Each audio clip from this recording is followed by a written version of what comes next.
ओम नमो भगवते वासुदेवाय। ओम नमो भगवते वासुदेवाय। ओम नमो भगवते वासुदेवाय। ओम नमो भगवते वासुदेवाय। Reading from Sri Upadeshamrita, Nectar of Instruction, Shloka number 10.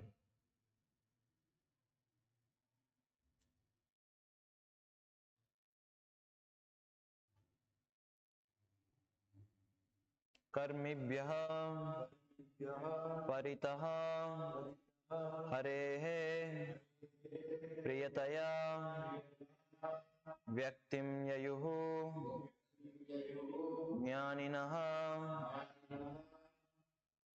तेभ्यः ज्ञानविमुक्ता भक्तिपरमा प्रेम एकनिष्ठाः ततः तेभ्यः ताः पशुपालपङ्कजदृशः ताभ्यः अपि सा राधिका प्रेष्टा तद्वत् इयं तदीयसरसि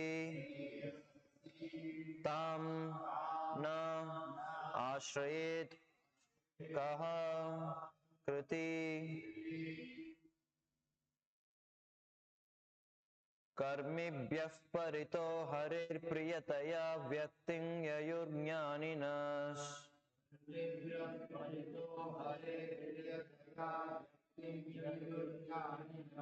तेभ्यो ज्ञानविमुक्तभक्तिपरमाः प्रेमैकनिष्ठास्ततः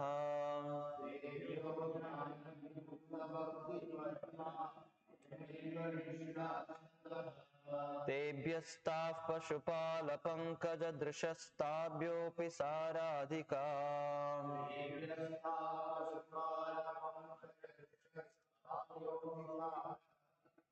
प्रेष्टा तद्वदियं तदीयसरसि तां नाश्रयेत् कः कृति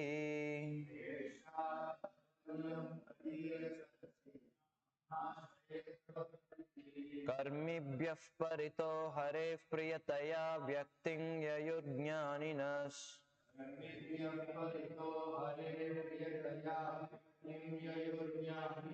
तेभ्यो ज्ञानविमुक्तभक्तिपरमाः प्रेमैकनिष्ठास्ततः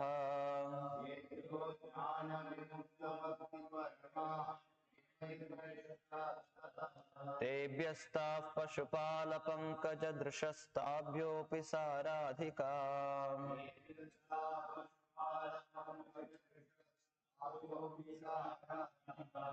प्रेष्टा तद्वदियं तदीयसरसि तां नाश्रयेत् कः कृति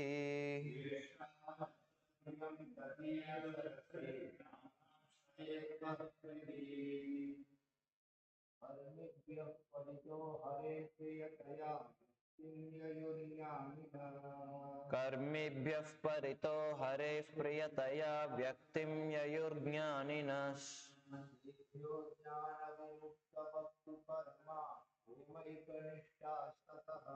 तेभ्यो ज्ञानविमुक्तभक्तिपरमाः प्रेमैकनिष्ठास्ततः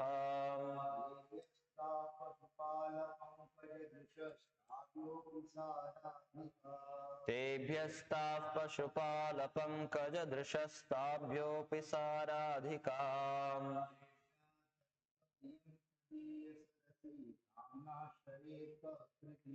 प्रेष्ठा तद्वदियं तदीयसरसि तां नाश्रयेत् कः कृति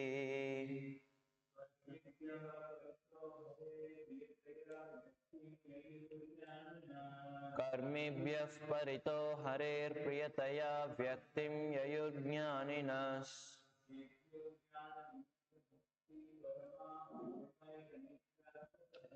तेभ्यो ज्ञानविमुक्तभक्तिपरमाः प्रेमैकनिष्ठास्ततः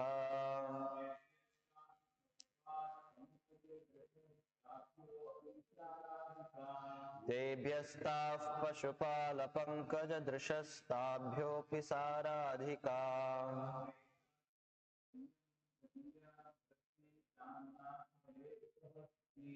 प्रेष्ठा तद्वदीयं तदीयसरसि तां नाश्रयेत् कः कृती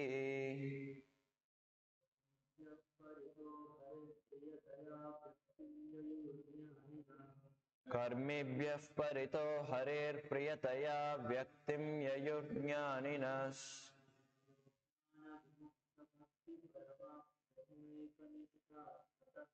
तेभ्यो ज्ञानविमुक्तभक्तिपरमा प्रेमैकनिष्ठास्ततः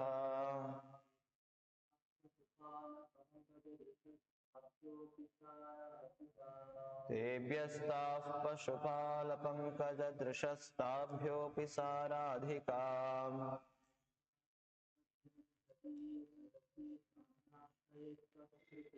प्रेष्ठा तद्वदीयं तदीयसरसि तां नाश्रयेत् कः कृती कर्मिभ्यः then all fruity workers paritaha in all respects arehe by the supreme personality of Godhead priyataya because of being favored vyaktim yayuhu it is said in the shastras jnaninaha those advanced in knowledge tebhyah superior to them jnana vimukta liberated by knowledge bhakti paramaha those engaged in devotional service prema ekanishtaha those who have attained pure love of God tataha superior to them tebhyah better than them taha they pashupala pankajadrishaha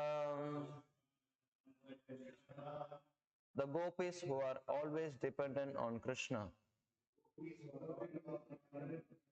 the coward boy tabhyah above all of them api certainly sa shri radhika Srimati Radhika preshta very dear tadvad similarly iyam this tadiya sarasi her lake Shri Radha Kunda tam Radha Kunda na not ashrayet would take shelter sorry would take shelter of kaha who kriti most fortunate translation and purport by His Divine Grace A.C. Bhaktivedanta Swami Srila Prabhupada the founder Acharya of ISKCON translation in the Shastras it is said that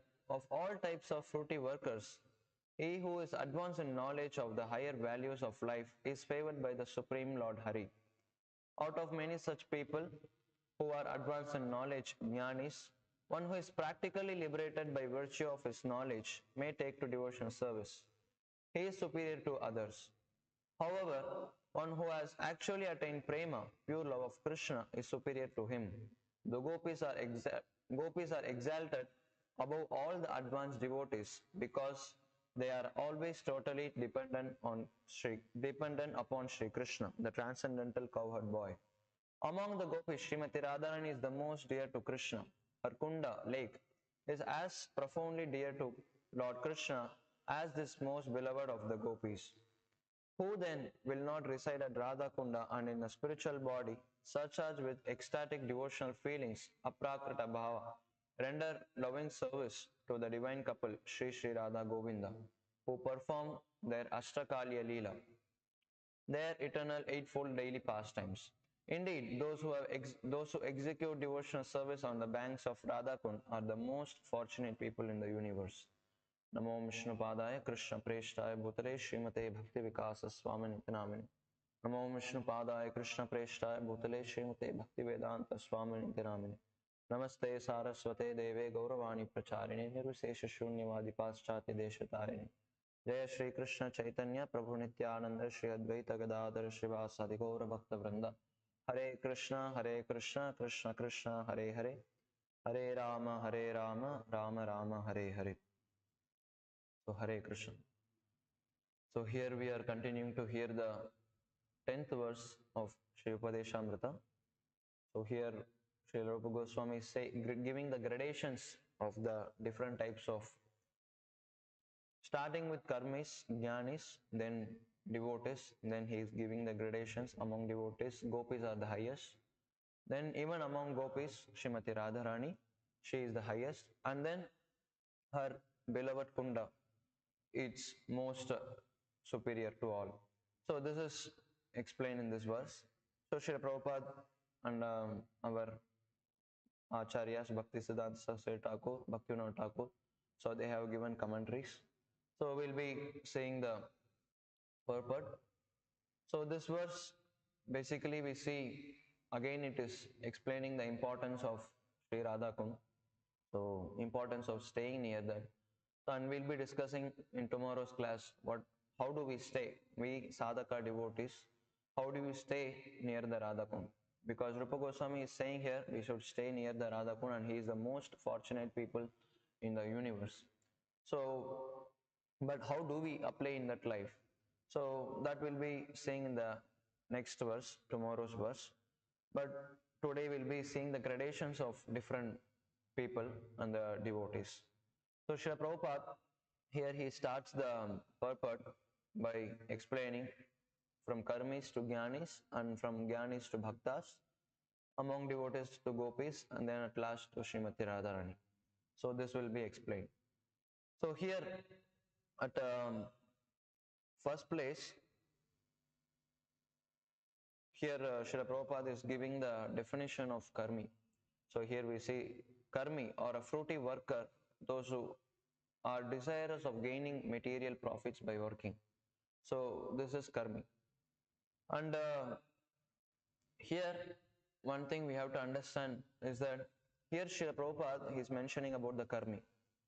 Usually in ISKCON, when we say Karmi, we refer to a non-devotee who is not a devotee or who is not practicing anything in devotion and service. So we say such person as Karmis. No. Basically what we were all Karmis, now we are not trying to become a devotee. So that's what we understand when we mean by Karmi. But here it's very clear that Srila Prabhupada, when he is mentioning the word Karmi, it's not only referring about the outside materialistic non-devotee. It's actually referring to a material person, but he is more on the he is more following the Varnashrama principles. Here when Srila Prabhupada is mentioning the word Karmi, he is referring to the Karma Kanda people. It's the Karmis we say, whom we refer in ISKCON, it's actually, if we say they are Vikarmis, they are most sinful people. But here Srila Prabhupada he'll be explaining further. So here Karmis refer to the Karma Kanda people who follow the Vedas, and we see so many people, they do sacrifices. So it refers to them. So here the definition of that Karmi is that those who have desire of gaining material profits by working. So what kind of work we'll be discussing the purport. So here next point, Srila Prabhupada is saying that all living entities within this material world have come under the spell of Maya. So Shloka Prabhupada is quoting from Vishnu Purana, Vishnu Shakti Para Prokta, Kshetrajna Kya Tata Para, Avidnya Karma Sangyaya Tritiya Shakti Rishyate. So, and it is quoted in Chaitanya Charitamrita Madhya Lila also. So translation, sages have divided the energies of the Supreme Personality of Godhead into three categories, namely the spiritual energy, marginal energy, and the material energy. So this is technically called as Antaranga Shakti, the spiritual energy, Bahiranga Shakti, material energy, and the Tatashta Shakti, marginal energy. And we heard this so many times that spiritual energy refers to the, we may include all the spiritual worlds, devotees, and then Lord's incarnations, all, everything. So then margin energy, it refers to the jivas, living entities like us. Not only human beings, refers to the plants, animals, trees, and all other living entities. And this material energy, Jada Shakti, this refers to the material world, unconscious Jada. So actually Lord has so many kinds of energies. Parasya Shaktir Vivideva Shruyate. So Natasya Karyam Karanam Cha Vidyate. So he has many energies, but among those so many of energies, these three, spiritual energy, marginal energy, and the material energy, are the primary. So it's explained here.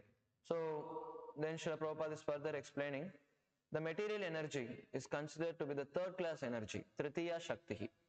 So this Jada Shakti, it's considered third class, because unless there is a spirit, it's operating the matter, so matter is not going to move anywhere.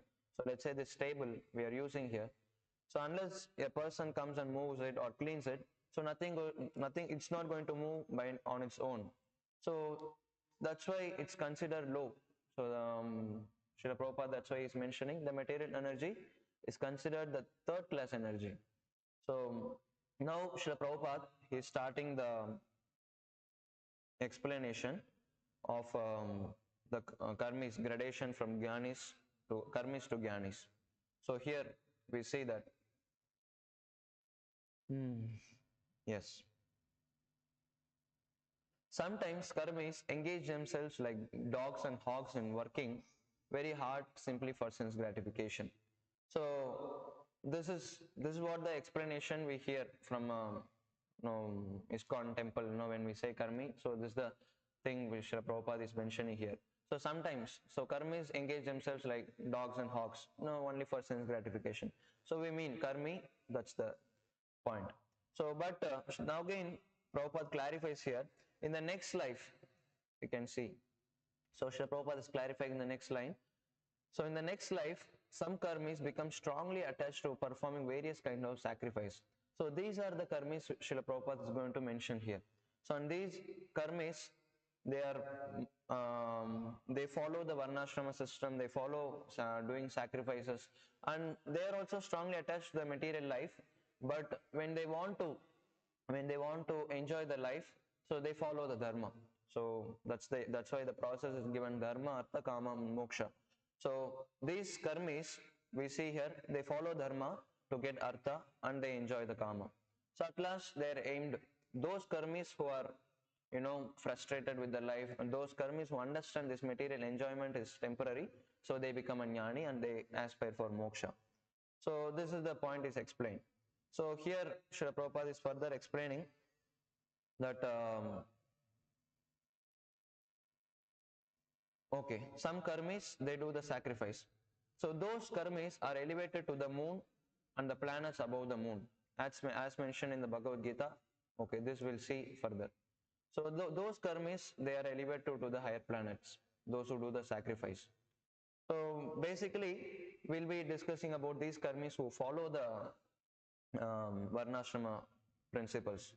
So before that, there is a very nice quote from Srila Prabhupada. There is a very nice quote from Srila Prabhupada from Bhagavad Gita, you would have read. So the quote is that Srila Prabhupada is saying, so this is the quote. So from Bhagavad Gita, so we see Srila Prabhupada is saying, asceticism without self-knowledge is imperfect. Empiric knowledge without surrender to the Supreme Lord is also imperfect. And fruitive work without Krishna consciousness is a waste of time. So this is a very profound statement by Srila Prabhupada. So we will not be discussing about the first line of this quote, as tapasya without self-knowledge is imperfect. It's anyway included. So we'll be discussing about the jnana and the karma. So first we'll be discussing about the fruity work without Krishna consciousness. It's actually waste of time. So we'll understand how it is. So here we see that Prabhupada is explaining that, however, karmis, those who are little pious, they do the sacrifices. So, and this is also mentioned in Bhagavad Gita that Lord himself is explaining in 3rd chapter of Bhagavad Gita. So the verse goes that Sahayagnya praja shrashtva Purovacha Prajapatihi Anena Prasavishyadvam Eshavostuvishtakaamaduk. So in the beginning of the creation, the Lord of all creatures sent forth the generations of men and demigods along with the sacrifice for Vishnu and blessed them by saying, be thou happy by this yajna, sacrifice, because its performance will bestow upon you everything desirable for the living happily and achieving liberation. Same, almost similar, next verse is also explaining. Devan bhavayatanena te deva bhavayantu vaha parasparam bhavayanta shreyaf param avapsyata. So demigods being pleased by sacrifice will also please you, and thus by cooperation between men and demigods, prosperity will regain of for all. So here, so we see that from that verse very clearly that Krishna is explaining when the creation took place, the Lord creator means manifested these living entities.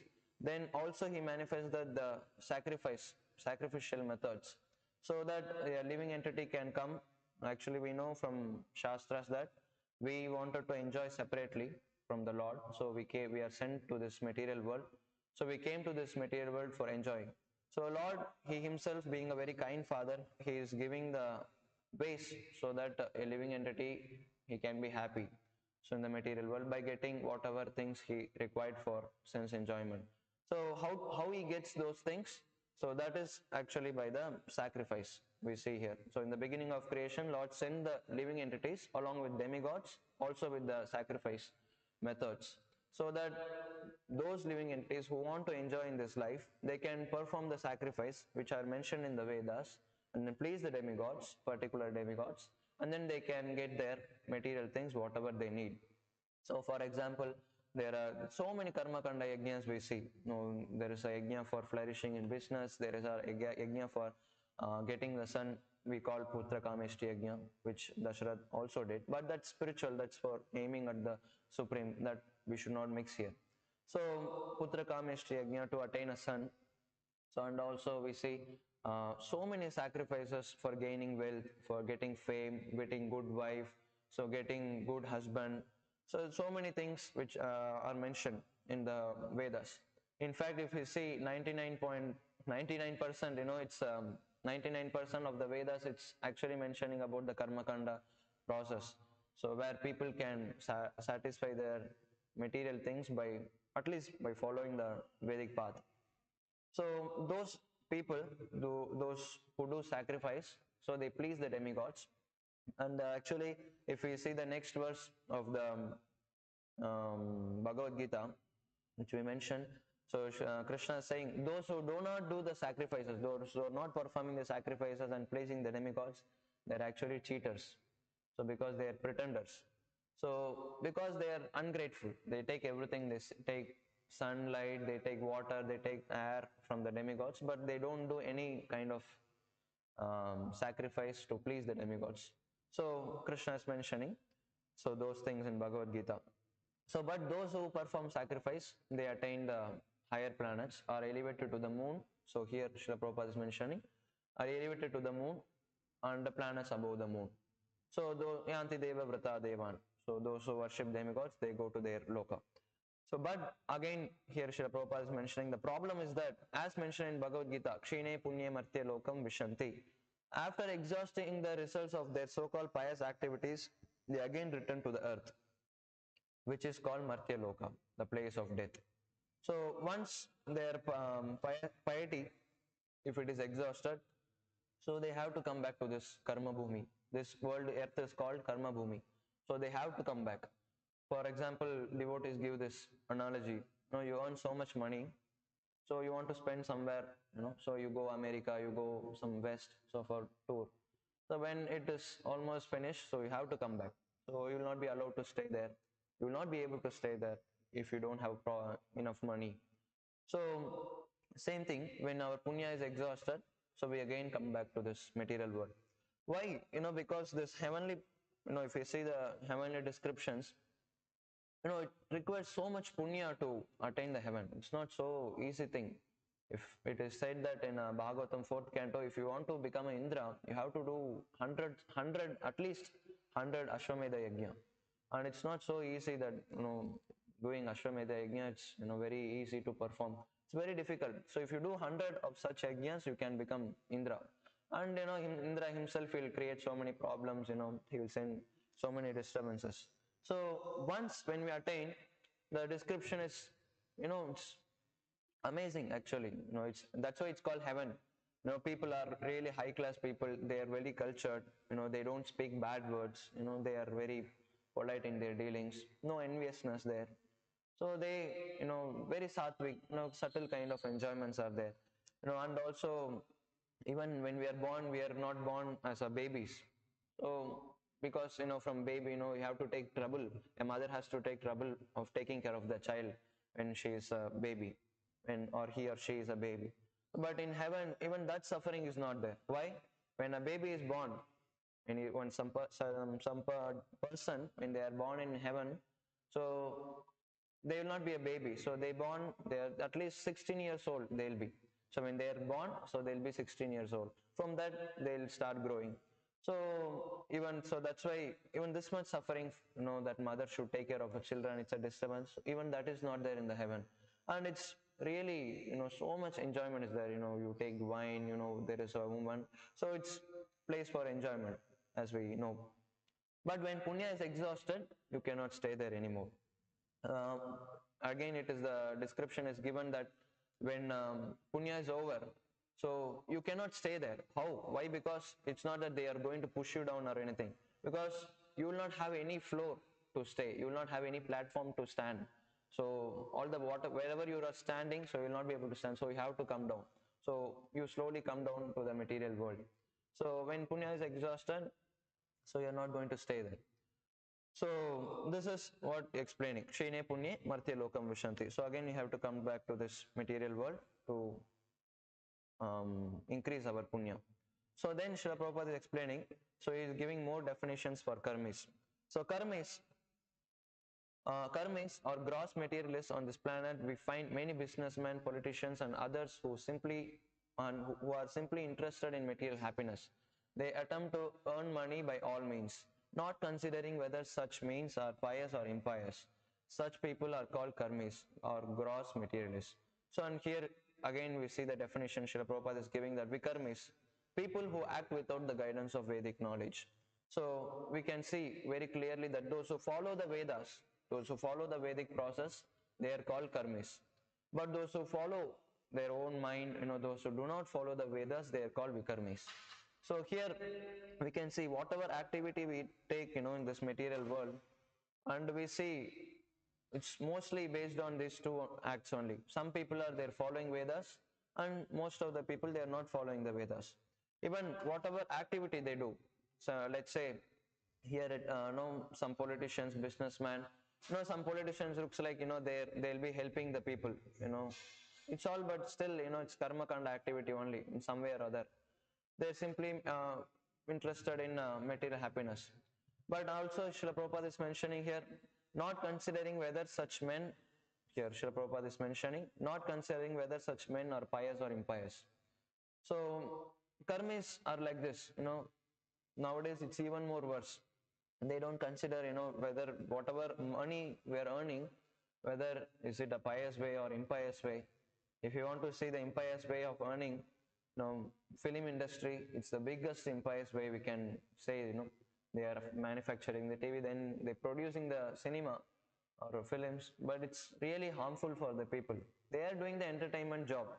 They want to entertain people, but that's their job. It's not that their whole life it's meant for. Maybe they're using their whole life, but they have their own separate life. But these people, those who are watching the movies, they don't understand that okay, this is a entertainment. Just we see the movie and then. But people spend so much money, so much money for that. Cinema, watching. They go. Then what is there in that? Nothing much. They are just promoting their violence and sex in cinemas, and it's actually impious way of earning the money. The producer of the film, he produces the movie and he gets money so much by people watching it. But when people are watching, their mind is polluted. Students from the young age, they are seeing this, But when they go college, when they deal with people, they exhibit all the demoniac qualities, whatever they learn from the movie. But this person, those who are producing the movie, they fill the money in the pocket. So it's an impious way. And also you see lottery. And this is also really impious way. It's a gambling. And we see advertisements. People, so much they do advertisement. Buy this, you will be happy. Buy this, you will be happy. It's impious way only. Why? Because you are not allowing the people to think. We are more and more, by giving the advertisements, more and more we are pushing the people towards the hell. And this practically will not be discussing so much about these things. Just the glimpse, what are the pious way of earning. And when people say that they're doing the pious way of earning the money, we can see that they're opening the hospitals, orphanages. Yeah, it's a pious activity, piety. Some kind of punya is there because they're helping the people. So giving charity. So these are all things are comes under the pious activities. But Vikarmis, so people who act without guidance of the Vedic knowledge. So we can see, most of the people in this world are Vikarmis only. We don't see, that's why when we explain, it's very difficult to see a Brahmana in this society. Then devotees explain that, it's not only Brahmana, it's very difficult to see even a Shudra in the society properly. Why? Because, Shudra, he's a really, if you see, he's a cultured man compared to our, modern strategy of people. So because Shudra, whatever Brahmanas say, whatever Kshatriyas say, whatever Vaishyas say, they help, they do the service, they help them, by that way, by helping all the other castes, so they're getting the punya. So we don't see even a proper Shudra in this, Kalau Shudra Sambhava, but we don't see even a proper Shudra here. All Chandalas and, really low class people. So that will be explained. So here Srila Prabhupada is explaining that Karmis are superior to the Vikarmis, for they are faithful to the directions of the Vedas and are certainly dear to Krishna. So they are dear. Then Prabhupada is quoting the shloka. Krishna says, Eyata mam prapadyante tams tataiva bhajamyaham. So why Krishna is quoting this, Prabhupada is quoting this verse is that, so Karmis, they want to enjoy, but if they follow the Vedas, they are dear to Krishna. But if they don't follow Vedas, they are, misusing their human life. That's all we can say. They will not be dear to Krishna. So why? Because if you follow the Vedas, eyatamam prapadyante, whatever way you follow, in whatever way one surrenders unto me, I reward them accordingly. So Krishna, as we know, we saw from Bhagavad Gita, the verse, he is giving the Vedas. He is giving the sacrificial method. He is giving he is creating the demigods. He is sending the living entities. So whatever karma kanda way we see, it's actually created by the Lord. So, but if we follow that, Krishna awards us accordingly. No, however we follow, Krishna is awarding us. Let's say, Eyatamam prapadyante. So if we worship a demigod, so demigods, they give us a material benefit. But in whatever way one surrenders unto me, I reward them accordingly. So Krishna is saying that even if you worship demigod, indirectly you are following my path. Because I created demigod, I made the process for you to follow. If you follow, you become dear to me. So certainly they become dear to Krishna. But that result will not be the same as Krishna is giving to the devotees and the karmis. So when karmi, if they want to enjoy the life, they worship demigods, and that blessing is actually given by Krishna through demigods. So when we follow the Vedic path, worshipping demigods, you get the material benefit. So certainly will become dear to Krishna. Akama sarva kamova moksha kama udharati. So this mentioned. But even if we worship the demigods, indirectly we are actually worshipping Krishna. Why? Because we are accepting the superior authority. That we need the shelter. We are dependent on someone.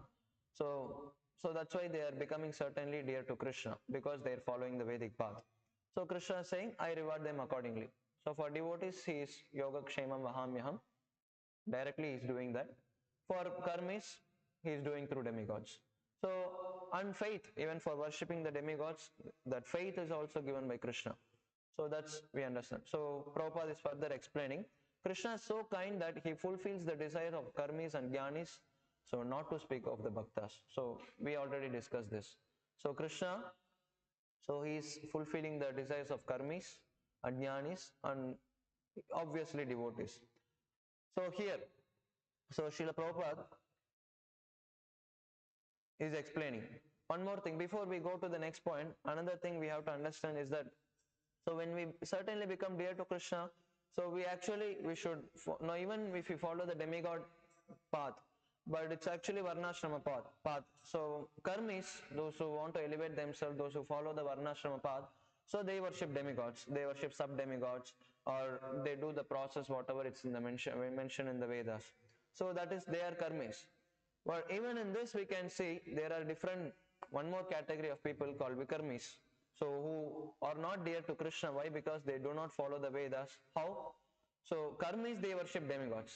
Vikarmis, they worship whom? Sai Baba. We can see Nityananda and all this bogus avatar, whomever people are worshipping today. We cannot call them as Karmis.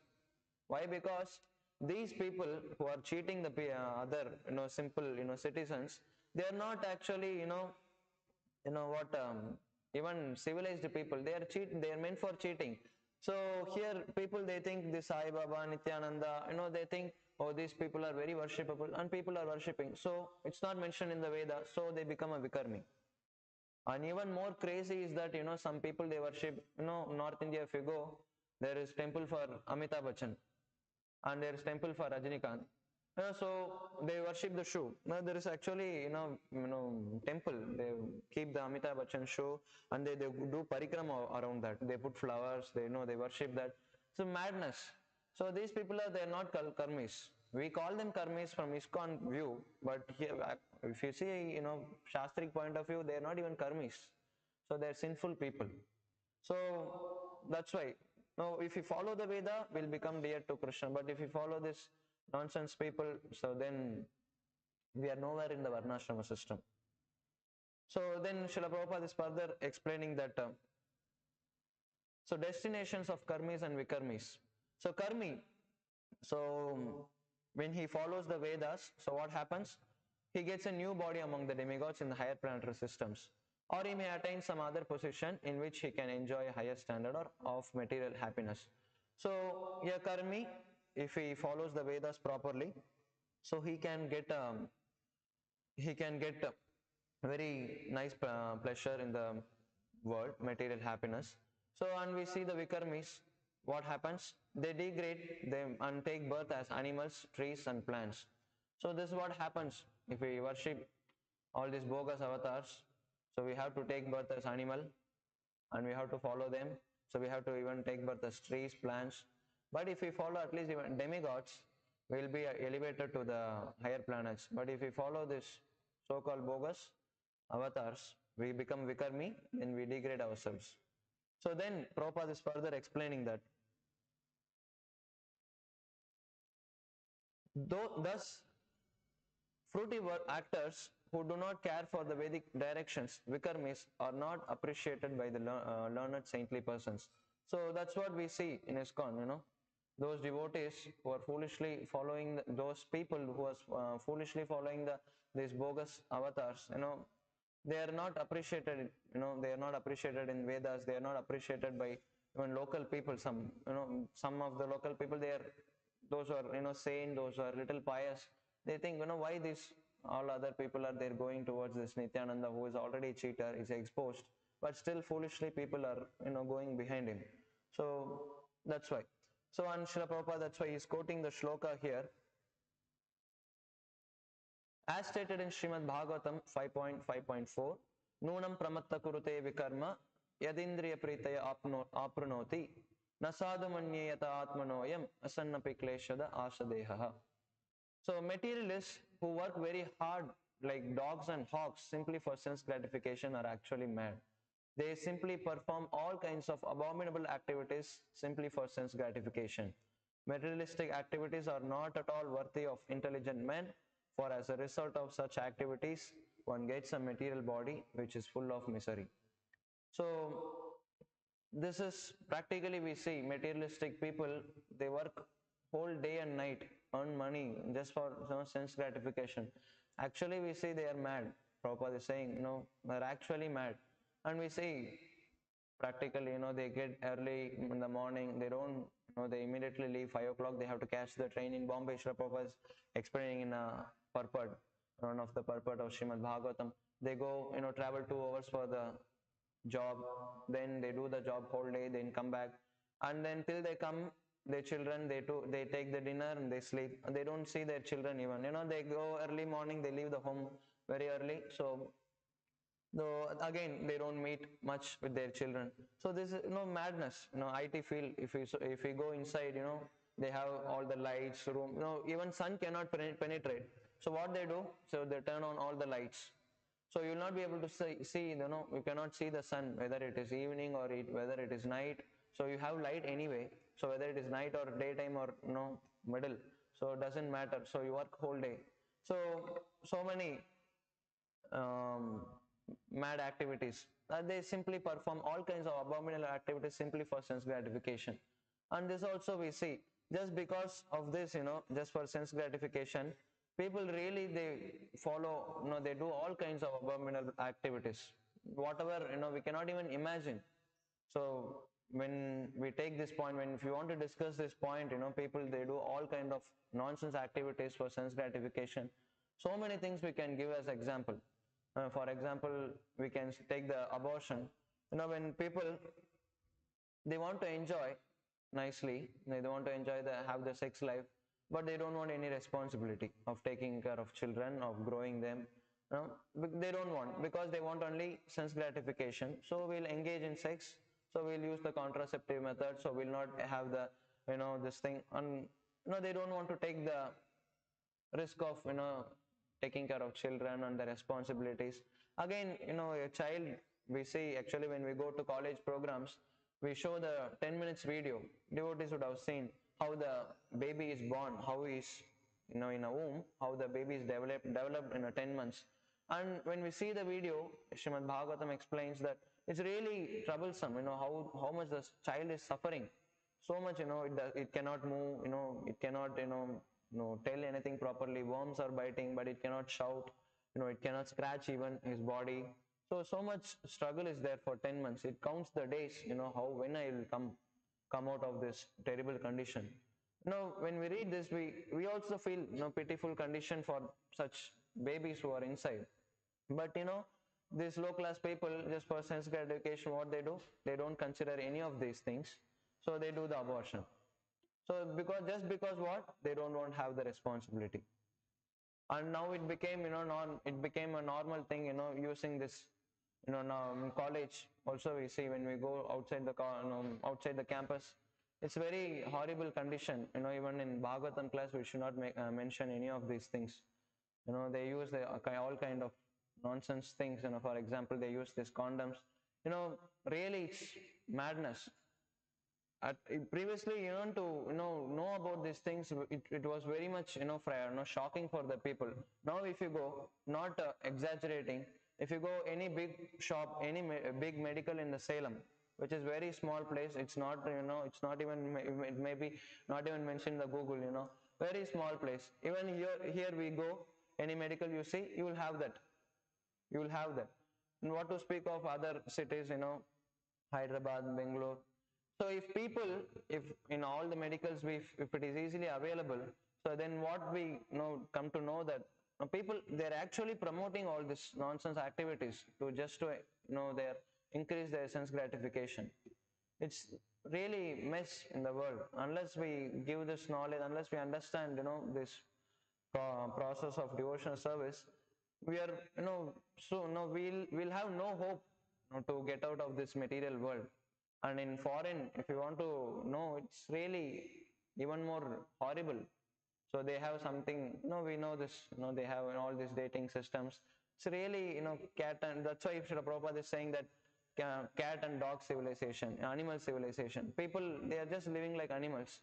So they do all kinds of sinful activities just for their sense gratification. So they don't know what is going to be their results. So, and so many things we can go on speaking, whole day we can see how the material world is so nasty. So when people engage in these kind of activities, so Srila Prabhupada is mentioning that The purpose of human life is to get out of the threefold miserable condition which are concomitant with the material existence. So purpose of human life is to get out of this threefold miseries. But when we engage in all these abominable activities, then we forget our purpose of human life. So that's what happened to the people of this modern material world. They don't know the goal. Even when we go to the college, we ask what is your goal or goal of life. No, they earn money, spend for the life. That's all, nothing else. If you have good money, good home, and you are settled, if you marry your children, daughter, so you are, your life is settled. You are successful in life. But that's not the real success. So because you have to get out of this, jail. Again, the example is given. So our aim should not be, from third class jail to come to the first class jail. So we have to come out of it. So Srila Prabhupada is saying that Karmis do not know this. So they misuse their human form of life. So thus Srila Prabhupada is explaining faults of the materialistic life. So he'll be explaining further. So we'll be reading. So fruity workers are mad to earn money and acquire temporary material comfort by all means. Therefore, they take risk being degraded to lower species of life. So this is again Srila Prabhupada is mentioning. So people, they don't care whatever we do. Okay, you do whether you are harming a people or you are helping them or you are earning money by pious way. They don't consider all these things. You want sense gratification, so you do whatever you want. So this is really horrible situation. And so Srila Prabhupada is saying, therefore they take risk of being degraded to lower species of life. So when we say, no, don't do all this nonsense, sinful activities, become a civilized human being. Even in a human life, you are living like an animal. If you more and more act like animals, so surely you're going to be degraded in animal's life. And then that's what they say. They don't know the values of human life. They say, what's the problem of becoming a hog or dog? No problem. Who remembers?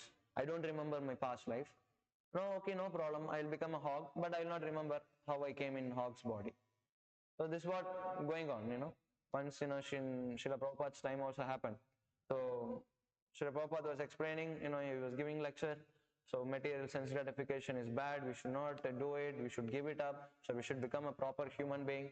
So then one person raised hands and he told, no, Prabhupada, I want to enjoy my senses. I want to be happy.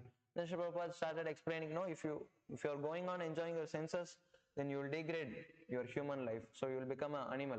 Let's say you will become a dog if you so much engage in sense gratification. So then that person told, no, I don't care. I don't mind about becoming a dog. Then Srila Prabhupada told, Tatastu, then I bless you. You go, next life, you can have a dog's body, you can enjoy again. So this is how people are. Now even in younger generations are like that. Who cares? So they say that we suffer or we enjoy. Other we give suffering or enjoyment to other people. If we are happy, then that is enough.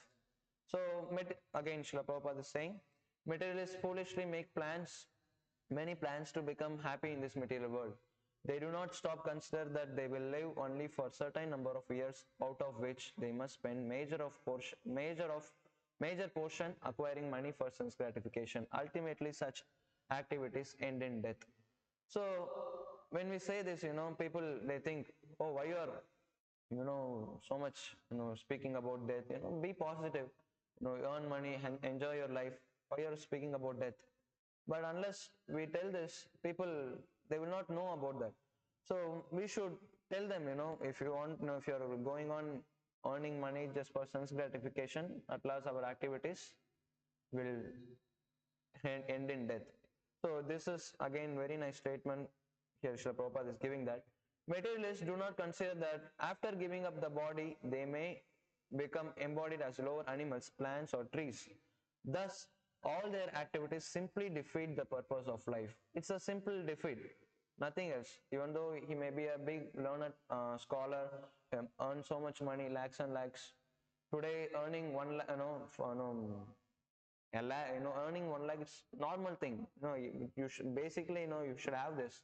Previously, 1 lakh, earning 1 lakh, he's earning 1 lakh. But now it became normal. Normally it is at least you should have 2 lakhs, 3 lakhs salary a month. So even though everything may be there, but unless they use their human life properly, it's a simple defeat. Why? Because again they have to start from the zero. That's the point. Because they may earn so much now, keep so much property, but when they have to end their activities in death. So after death, they have to take again one more body. Most probably, if they become Vikarmis, they will be degraded to lower animals, plants, and trees. If they are Karmis, maybe again human bodies will be achieved because of their some pious activity. So even if we get human body, so again we have to start all our endeavor from zero. Nothing, we are not going to get anything. Again we have to study, again we have to earn money, again we have to struggle in the life. So that's why Srila Prabhupada is saying, if we what materialistic, those who do not consider that after giving the body they will degrade themselves, if we don't consider that, so again all their activities are simply defeat. So because after so much struggle we got this human body, so if we don't use it properly, it's again binding us. So Srila Prabhupada is further saying, not only are uh, not only are they born ignorant, but they act on the platform of ignorance, thinking that they are getting the material benefits in the shape of skyscraper buildings, big cars, honorable position, and so on. So we will discuss this. So the materialists do not know that in the next life they will be degraded, and that all their activities simply serve as parabhava, their defeat. So again, Srila Prabhupada is quoting the verse. So from Srimad Bhagavatam, 5th canto, 5th chapter and 5th shloka, Parabhavastavad jataha. So translation, so this is actually is not in the purport, so we just included so we can know the meaning. So Srila Prabhupada's translation, as long as one does not inquire about the spiritual values of life, one is defeated and subjected to miseries arising from ignorance. Be it sinful or pious, karma has its resultant actions. If a person engages in any kind of karma, his mind is called karmatmaka. So colored with fruitive activity. As long as the mind is impure, consciousness is unclear. As long as one is absorbed in fruitive activity, one has to accept a material body. So this is the verse Srila Prabhupada is quoting. So this again we see here, just we see the important point here. Be it a sinful or pious, karma has its resultant actions. So here we may see Prabhupada is now concluding that whether you may be a karmi or a vikarmi, you do pious activities or impious activities, whatever you do, unless it is a devotional service, devotional activity, you have to suffer the result for that. We have to, what person if engage in any kind of karma, his mind is karmatmaka. So because of the fruitive activity, you have to accept another material body. So this is must. Unless you accept a material body, so unless you change our mind into devotional service, so we have to accept a material body. So whether it may be pious or impious.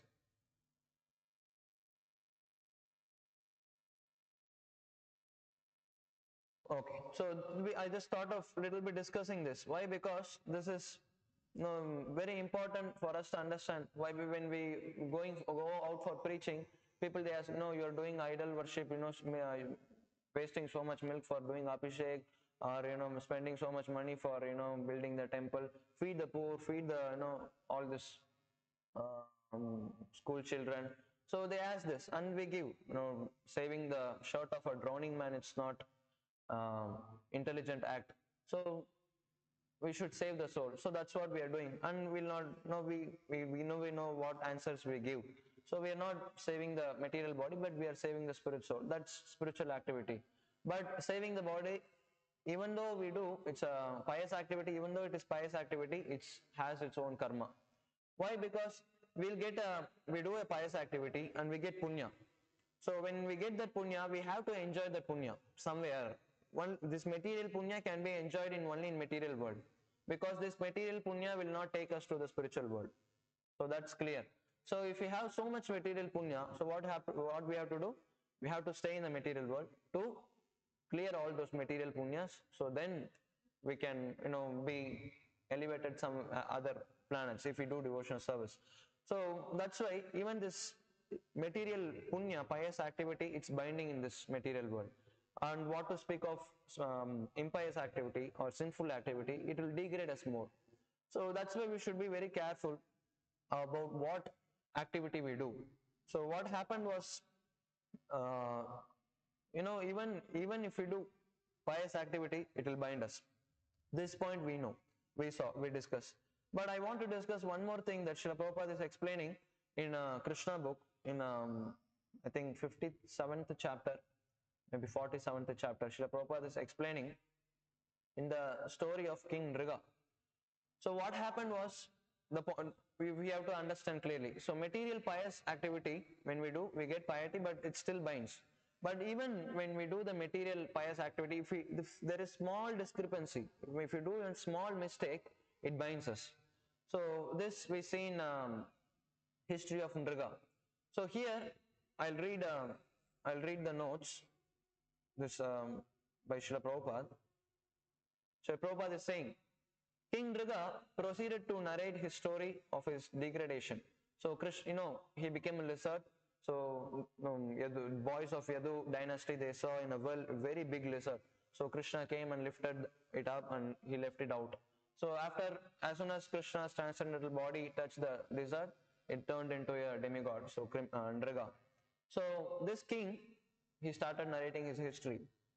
So caused by his karma kanda activities, he said that he had been very charitable disposed and he had given so many cows that the total was equal to the number of particles of dust on the earth, stars in the sky, or drops of water in a rainfall. So this much charity he gave. It's not simple, small amount.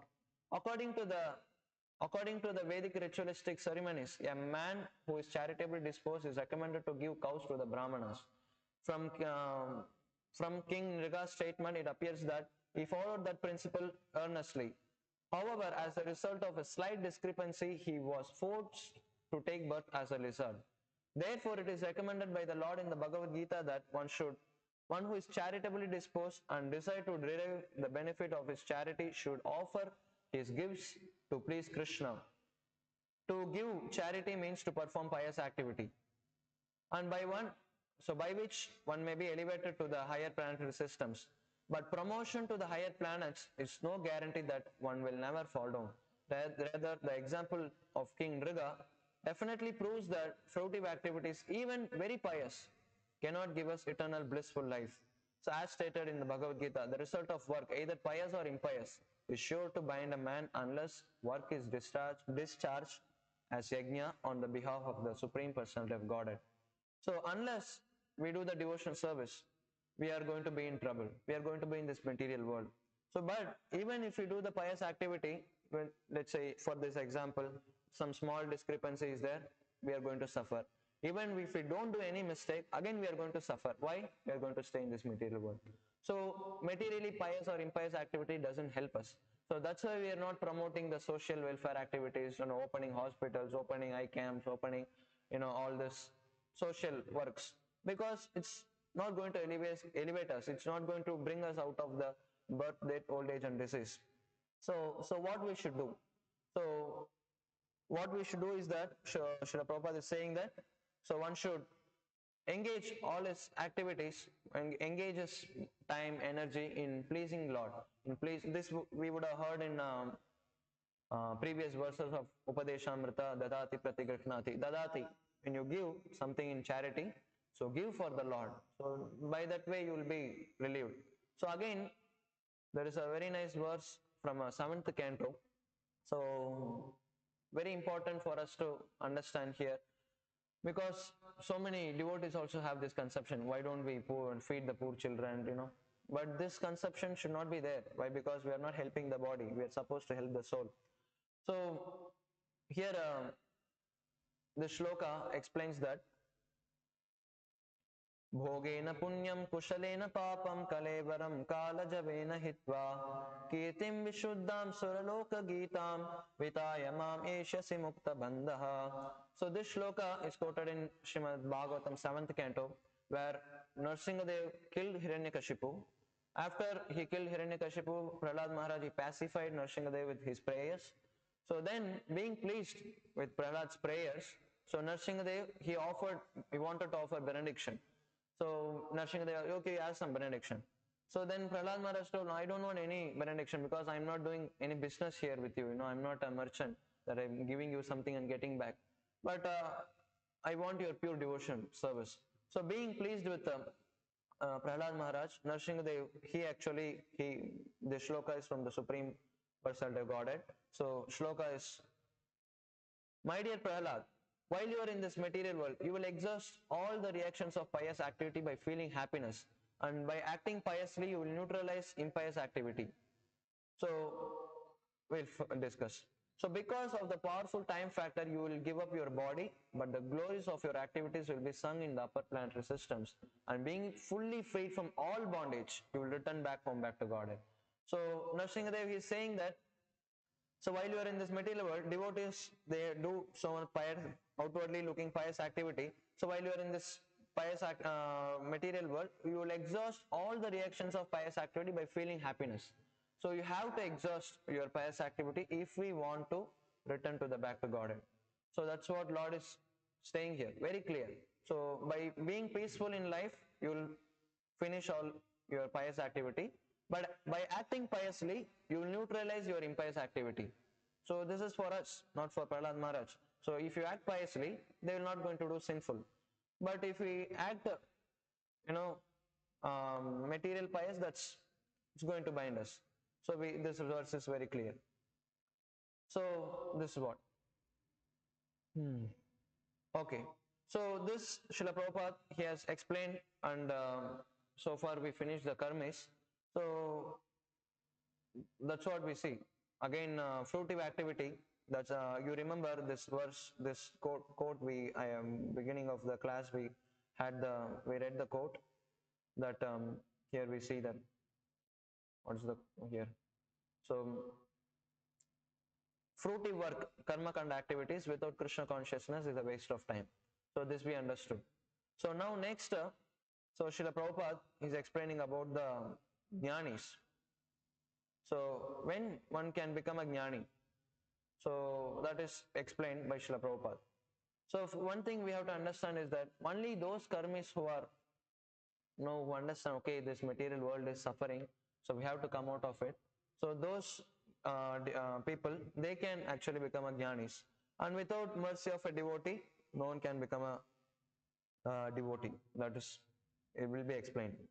So we'll not have much time, so we'll be going little fast. So jnani. What is what makes one jnani is that here we see that those who know we are not this body, life is meant for self-realization, and who understands this, he is a jnani.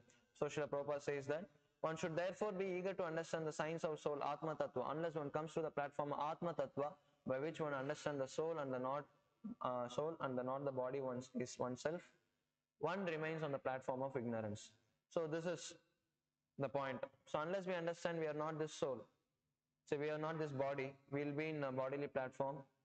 So we'll be engaging in all kind of karma kanda activities. But once when we understand we are this soul, so then we'll start knowing the things about the soul. So here, who is a jnani? Actually, Krishna, he explains in Bhagavad Gita again. So who is a jnani? So in 4th chapter, Krishna is saying that yasya sarve samarambha kama sankalpa varjitaha jnanagni dagda karmanam tamahu panditam buddhaha. So one is understood to be in full knowledge, whose every endeavor is devoid of desire for sense gratification. So karmis, they desire for sense gratification. So if you give up the desire for sense gratification, you become a jnani. And he is said by the sages, so he is said by the sages to be worker for whom the reactions of work have been burned by the fire of perfect knowledge. So jnana. So who is a jnani? One who has a jnana. So what kind of knowledge? That perfect knowledge that he knows, he has understood that all his endeavor should be devoid of desires for sense gratification. One who knows this is a jnani. So unless we know this, we are not going to understand anything in devotional service. So further, so jnani, Jnani knows that fruitive activities will bind him to material existence and cause him to transmigrate from one body to another. So Jnani knows this. Even if I do the pious activity, it's going to bind me, so I have to change the body. So again, this term Srila Prabhupada is quoting Srimad Bhagavatam 5.5.5 by the term Sharira Bandha. So he knows what is Sharira Bandha. So he's trying to get out of that. So thus a Jnani is considered superior to Karmi because he at least refrained from the blind activities of sense enjoyment. So in this way, because he has understood sense gratification is not going to help in any way, so that's why he refrains from it. So then he becomes a jnani. So because he's saying, no, whatever he tries, whatever people try, no, not much happiness is achieved. So some people, those who are pious, so they become a jnani. Jnani means what? So they understand since the senses, they are not going to give any happiness. For example, Srila Prabhupada says that Socrates, he was a jnani. Why? Because he was a muni, Srila Prabhupada is saying. Why? Because he understood that he was not body. He was not a devotee. He was not a devotee. He is a philosopher, Greek philosopher. But he understood that we are not this body, so he was not attached to the body. And we know from his history that they wanted to kill him. So he told, okay, he had the poison. So he drank the poison. Before drinking the poison, he just told, catch me if you can. So they want to catch him and kill him. So catch me if you can. So he just mentioned this and drank the poison, left body. So Prabhupada is saying that he knew he is not the body. That's why he told, catch me if you can. Now soul once passes away, who can catch? So that's why he's saying that catch me if you can. So Srila Prabhupada says he's a muni. So but there is a problem. So we have to note this. Unless a jnani comes to the platform of devotional service, he is still considered to be ignorant, avidya. So unless he is coming to the platform of devotional service, again he is in ignorance only. So that's why we go to the quote from Bhagavad Gita that empiric knowledge without surrender to the Supreme Lord is also imperfect. So this is very clear. So even though we may have so much knowledge about self, but unless we develop the devotional service, we again will be frustrated. Why? Because a jnani, maximum, if he is perfect in all his activities, first of all, his activity, whatever tapasya is going to undergo, it's very difficult. Krishna says in Bhagavad Gita 12th chapter. So even if he achieves perfection in that, maximum he can merge himself in Brahma Jyoti. But when he is merged in Brahma Jyoti, he cannot sustain that because no one to speak, no relationship with the jivas. So he has to come back. So that's why it's imperfect. We are not achieving the proper perfection. One way we are giving the anartha of this bodily sense gratification. Anartha nivritti is happening. But there is no process of artha pravritti in the jnana marga. Artha pravritti means whatever we have to get it positively, that's not in the jnana marga. No, they give the anarthas, but they don't search for the artha, which is devotional service, paramartha.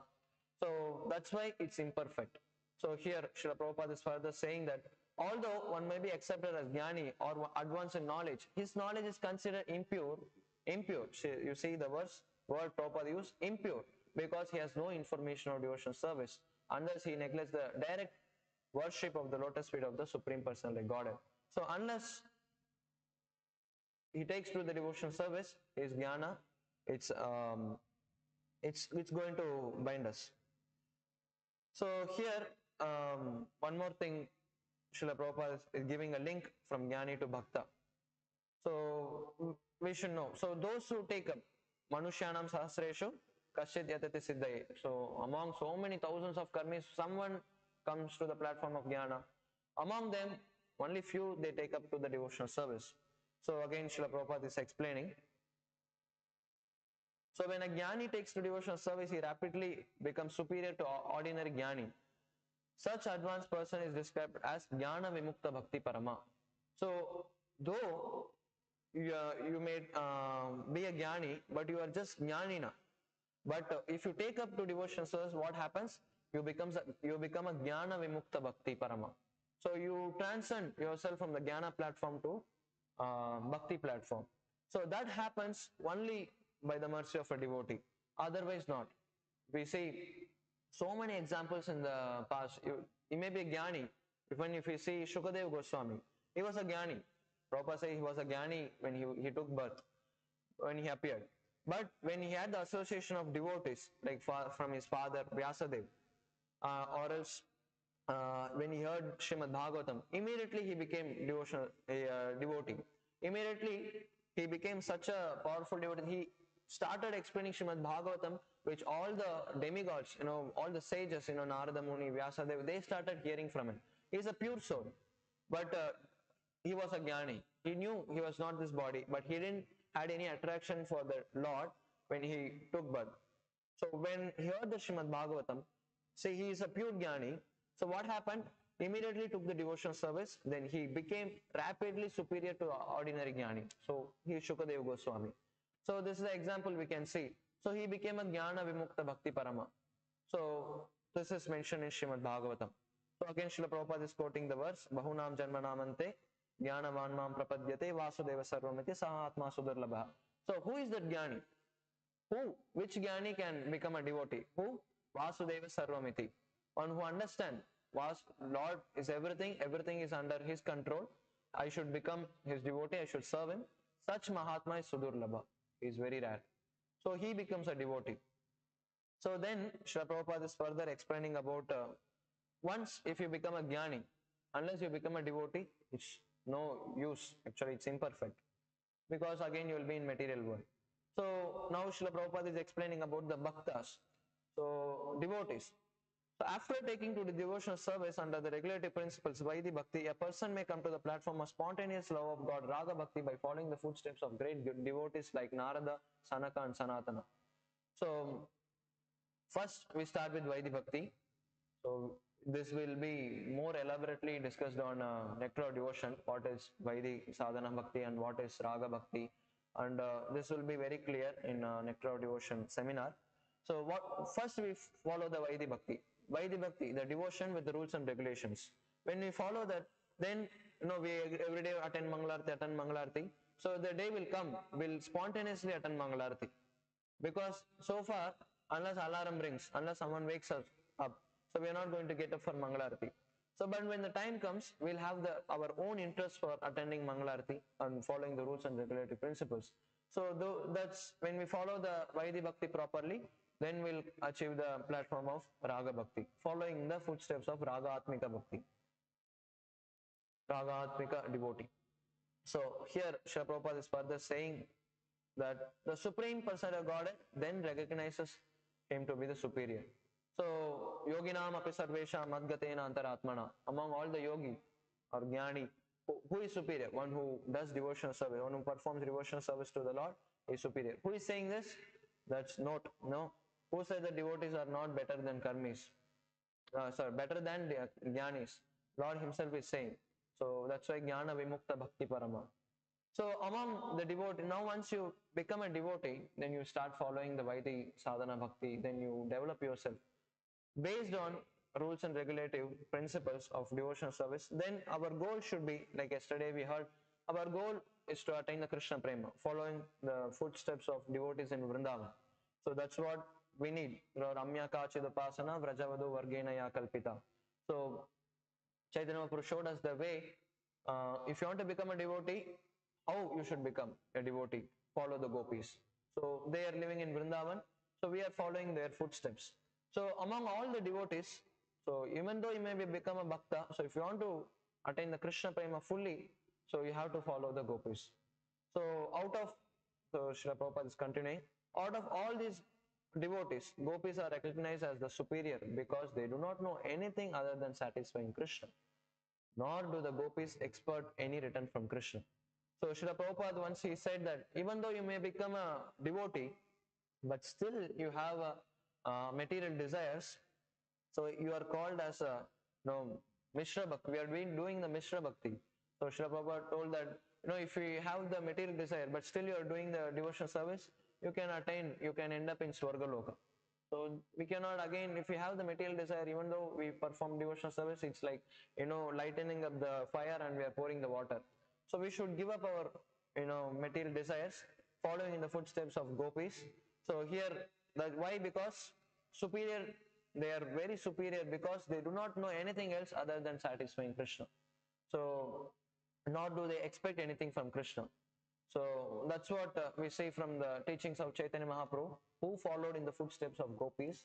He is saying that Asrishyava padaratam pinashtamam adarshanam marmahatam karotuva. So whether you appear, no, I'm not expecting you to appear in front of me. I'm not expecting you to embrace me. I'm not expecting you, you should, do this for me. So it's unconditional devotional service, unmotivated. So Chaitanya Mahaprabhu showed us such a pure stage, such a high standard of devotional service, so that we can also achieve the, love of Godhead. So then Srila Prabhupada is further explaining, sometimes Krishna puts them into extreme suffering by separating himself from them. Nonetheless, they cannot forget Krishna. So for example, Srila Prabhupada is giving the example, when Krishna left Vrindavan for Mathura, the Gopis became almost dejected and spent rest of their life simply crying in separation from Krishna. This means that one sense they were actually never separated from Krishna. So either you give a suffering or happiness, you are my Lord. So Krishna gave suffering. Apparently looked like that, he went to Mathura but he never came to Vrindavan. So but Srila Prabhupada is saying that this means that in one sense they were never actually separated. Why?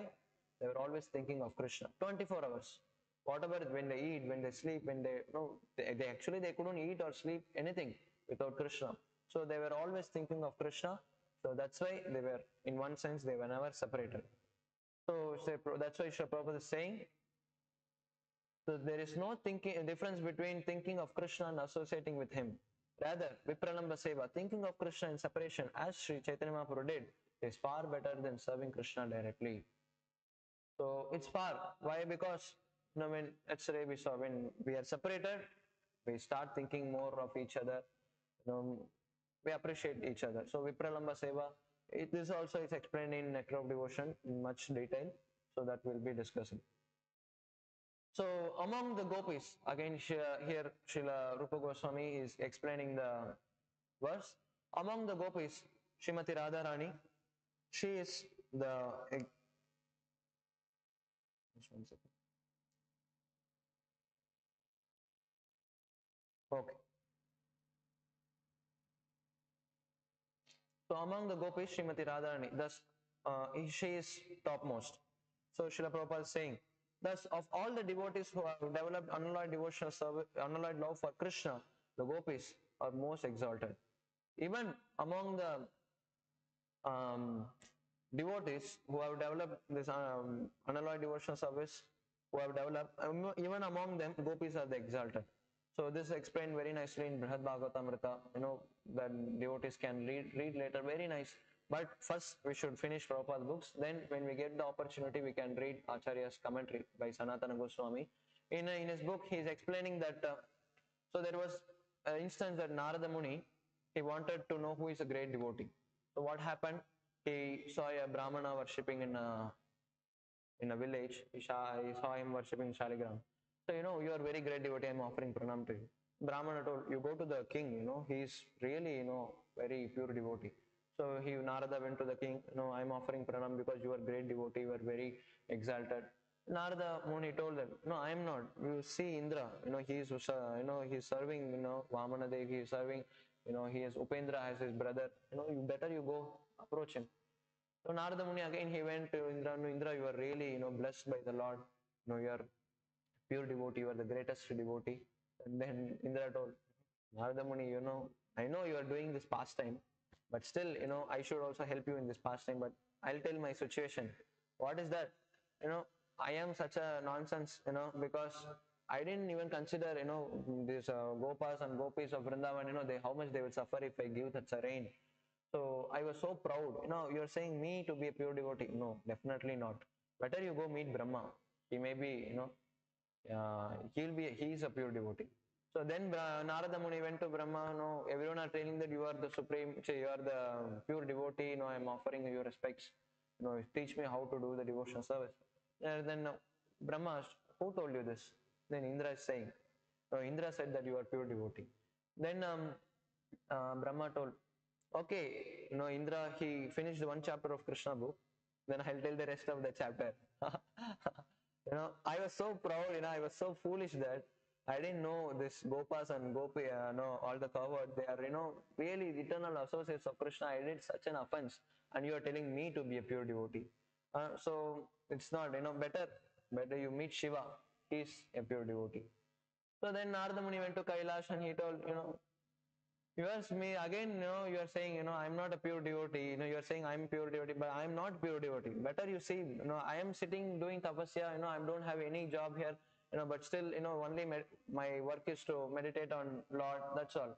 But you see Prahalad, he was since under such a, condition, his father, own father is going to kill him, but still he was, um, he was, very fixed in his devotion service. Even Nrsingadev, when he asked for the boon, he didn't ask anything other than pure devotion service. Better go, he is a pure devotee. Then Narada Muni again offered pranam to Prahlad. Okay, you are a pure devotee. Then Narada told, no, I'm not a pure devotee. No, I know how much, okay, apparently, I chanted the Lord's name, but only shelter was the Lord. But more than me, no, only I was protecting myself. Prahlad told this. So because I was in danger, I was protecting myself. So you are thinking me to be pure devotee. But you see Hanuman, he not only, burned the Lanka, he found Sita Devi, he, relieved Ram from suffering. Apart from my own suffering, I'm only thinking of my suffering because I'm protecting myself. But Hanuman, you see how much he helped Ram. He is greater devotee than me. So then Narada Muni went to Hanuman. And Hanuman told, see what you are saying. Okay, I just did some help, but that's not that everything is highest. But you see Pandavas, how much, how much suffering they went. How much can you imagine Draupadi? She was in greatest danger, but still she didn't give up any devotion service. All the Pandavas. So then Narada Muni, okay, I'll go meet Pandavas. Yesterday we heard that our story. So Narada Muni went and met Pandavas, and Pandavas told, no, better you go meet Yadus. They're always with Krishna. Krishna sometimes comes with us, and then he's not with us most of the time. But you see Yadu, every day unless they see the Lord, their day doesn't become auspicious. So every day they see the Lord.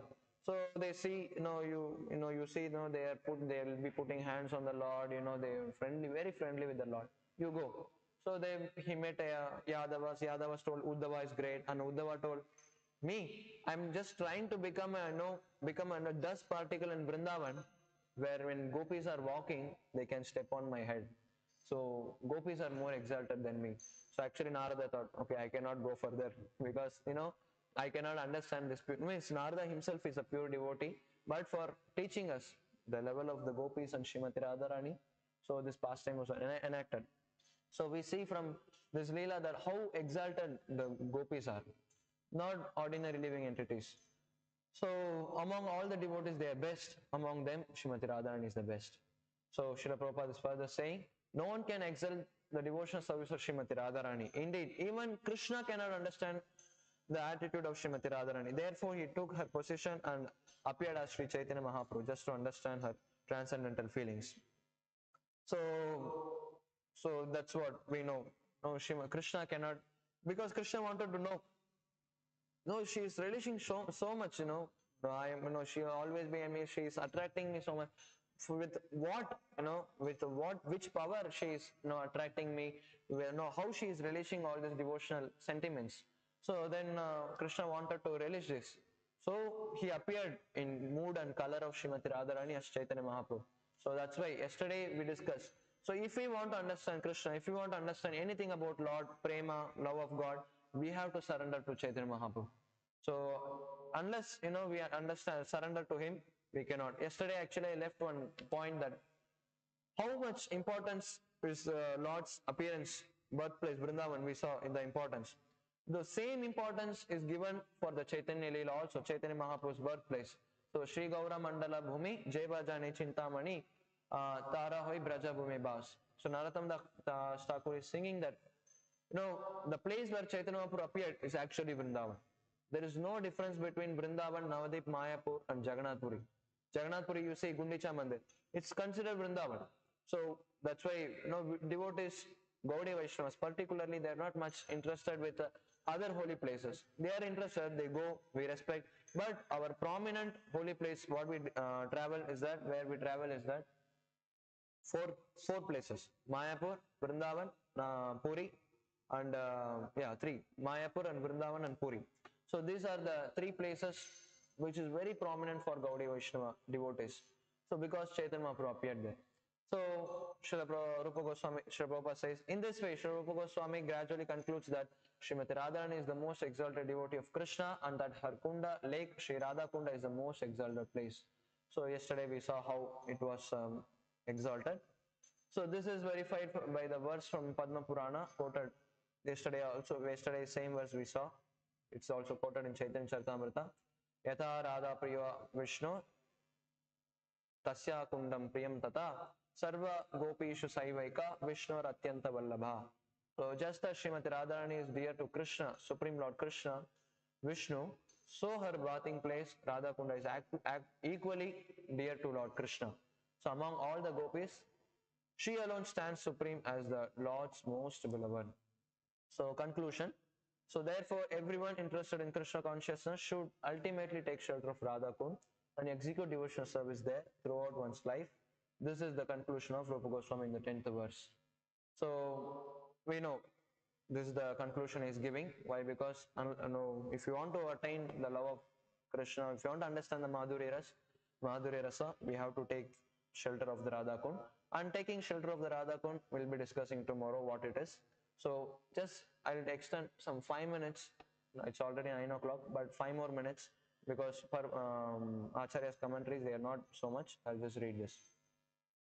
So Srila Bhaktisiddhanta Saraswati Thakur, he is giving his Anuvrati.